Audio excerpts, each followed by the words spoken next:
So here we're going to tie for you a fly I call the black and blue Beatis Nymph.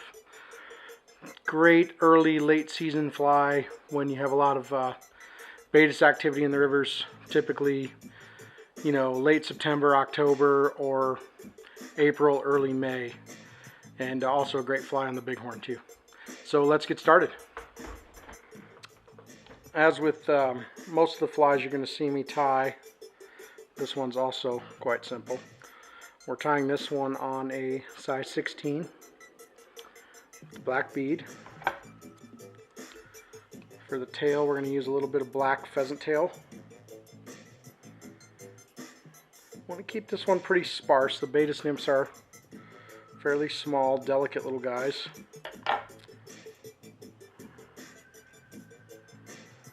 We'll tie that tail in. We'll pull it forward so it's about maybe a hook shank in length. Looks pretty good. Tie forward.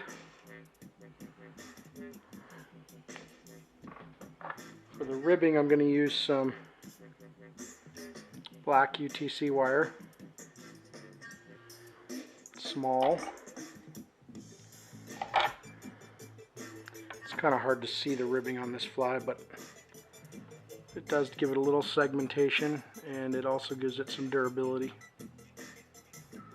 We'll wrap that to the back.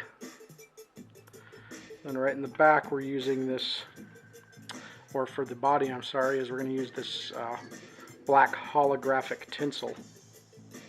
It makes a nice kind of black, it's got a lot of blue in it, hence the black and blue Beatis.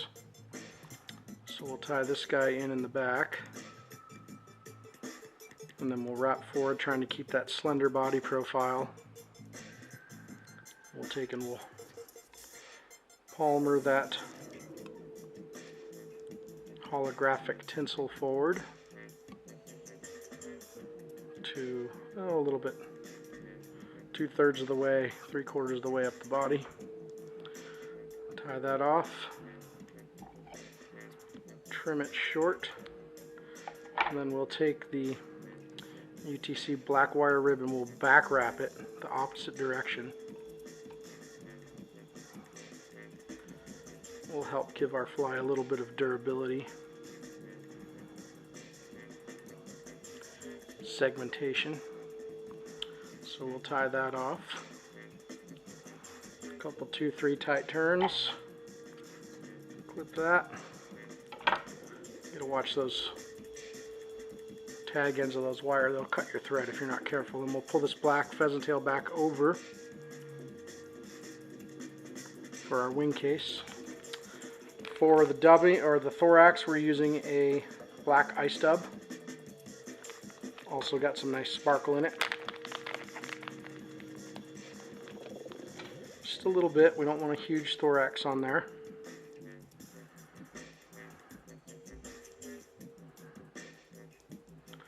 Let's try that and see how that looks.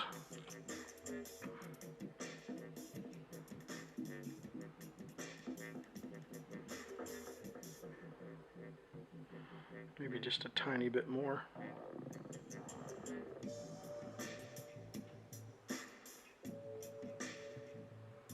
And for the legs, we're going to use some black crystal flash. I really like using crystal flash on my mayfly nymphs for legs. For me, it's just a lot easier to work with than natural fibers. And I like the look that it creates. It gives some extra sparkle in there. Set on the far side. And a set on my side, and we'll kind of bend those back and tie them in.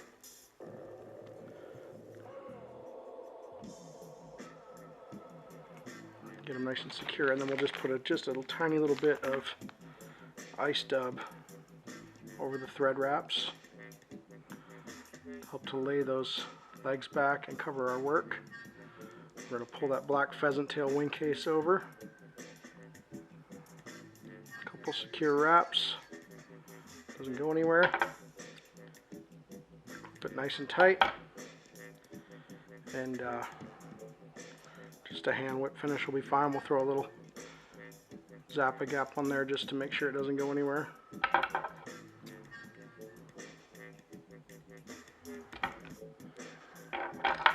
Try not to go overboard on the Zap-A-Gap. Sometimes it gets away from you, but just touch it with it and it's usually good. And then we'll take and we'll trim these legs.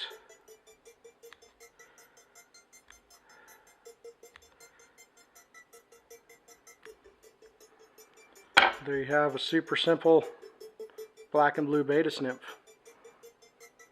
Excellent on all the tailwaters and anywhere there's good Beatis activity. Give it a try. Thanks for watching.